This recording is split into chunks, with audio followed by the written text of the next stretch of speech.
धर्म के आधार पर आरक्षण यह असंवैधानिक है। बाबा साहब भीमराव अंबेडकर जी ने भारत की संविधान सभा में इसका पुरजोर विरोध किया था, लेकिन उस सब के बावजूद कांग्रेस और उसके सहयोगी इंडी गठबंधन से जुड़े हुए दल हैं, इन लोगों में एक होड़ सी लगी है मुस्लिम आरक्षण देने का।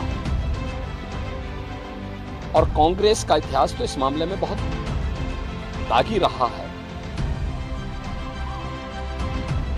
2006 में जस्टिस रंगनाथ मिश्रा कमेटी गठित करके कांग्रेस ने ओबीसी का हिस्सा काट करके मुस्लिमों को देने का कुत्सित प्रयास किया था जब यूपीए गवर्नमेंट थी। ऐसे ही कांग्रेस ने जस्टिस राजेंद्र सच्चर की अध्यक्षता में कमेटी बना करके अनुसूचित जाति के आरक्षण में सेंध लगाने का प्रयास किया था। कुछ मुस्लिम जातियों को अनुसूचित जाति में शामिल करने का कुत्सित प्रयास किया था। बीजेपी और एनडीए ने उसका विरोध किया था।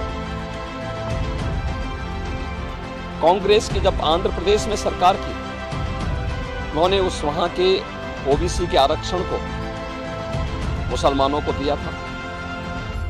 कांग्रेस की कर्नाटक सरकार ने मुसलमानों की सभी जातियों को ओबीसी में शामिल करके ओबीसी के आरक्षण में सेंध लगाया है। वेस्ट बंगाल के अंदर टीएमसी ने 2010 में 118 मुस्लिम जातियों को ओबीसी में शामिल करके पिछले 14 वर्ष से लगातार ओबीसी के आरक्षण के अधिकार पर उन्होंने पूरी तरह एक प्रकार की डकैती डाली है। हम धन्यवाद देना चाहेंगे कोलकाता हाईकोर्ट को, जिन्होंने टीएमसी के इस प्रकार के असंवैधानिक कृत्य पर जोरदार तमाचा मारा है और धार्मिक आधार पर आरक्षण असंवैधानिक है बात स्पष्ट कहते हुए उन्होंने सभी मुस्लिम जातियों को इससे बाहर किया है।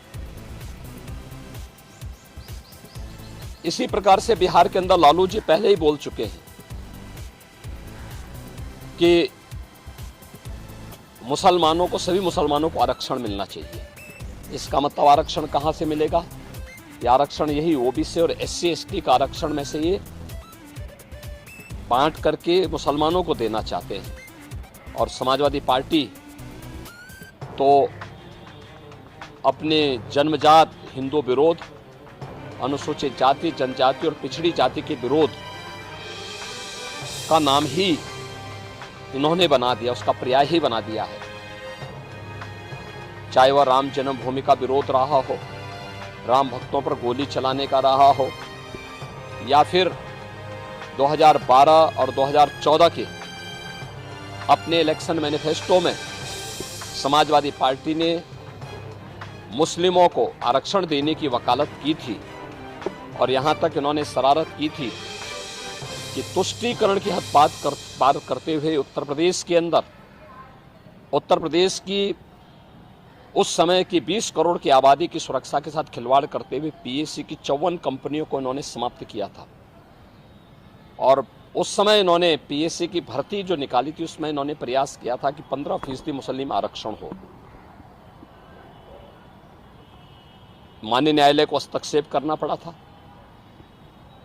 ये जो होड़ है एक खतरनाक होड़ है। बाबा साहब भीमराव अंबेडकर ने विरोध किया था इसका, मुस्लिम आरक्षण का, क्योंकि देश धर्म के आधार पर विभाजित हुआ था और उन्होंने कहा था कि धर्म के आधार पर कोई भी आरक्षण देश के अंदर नहीं होना चाहिए। अनुसूचित जाति, जनजाति को आरक्षण भारत के संविधान के द्वारा दिया गया है। मंडल कमीशन की सिफारिशों के आधार पर ओबीसी को आरक्षण का लाभ दिया गया है। Bharatiya Janata party SC ST और ओबीसी के आरक्षण को सुरक्षित रखने के लिए किसी भी प्रकार के मुस्लिम आरक्षण का विरोध करती है और दूसरा, मुस्लिम आरक्षण असंवैधानिक भी है और अगर इस प्रकार की कुप्रथा को थोपने का प्रयास होगा तो देश की अखंडता के लिए एक चुनौती होगी। महाराज जी, कोई कोटे में कोटा डेवलप कर रहा है, क्या इसे अगर ये ऐसा करने में सफल होते हैं तो क्या वर्ग संघर्ष की स्थिति नहीं होगी? जो ओबीसी जिनको संविधान के अनुसार आरक्षण मिला है उनका हक मारा जाएगा तो एक नए संघर्ष की स्थिति बनती नहीं? देखिए, हमने कहा ना, ये बाबा साहब भीमराव अंबेडकर के द्वारा बनाए गए संविधान का अपमान है और भारत के संविधान की मूल भावना के विरुद्ध भी है। ये असंवैधानिक कृत्य है, इसे कतई स्वीकार नहीं किया जाना चाहिए। श्रीनारदमीडिया.com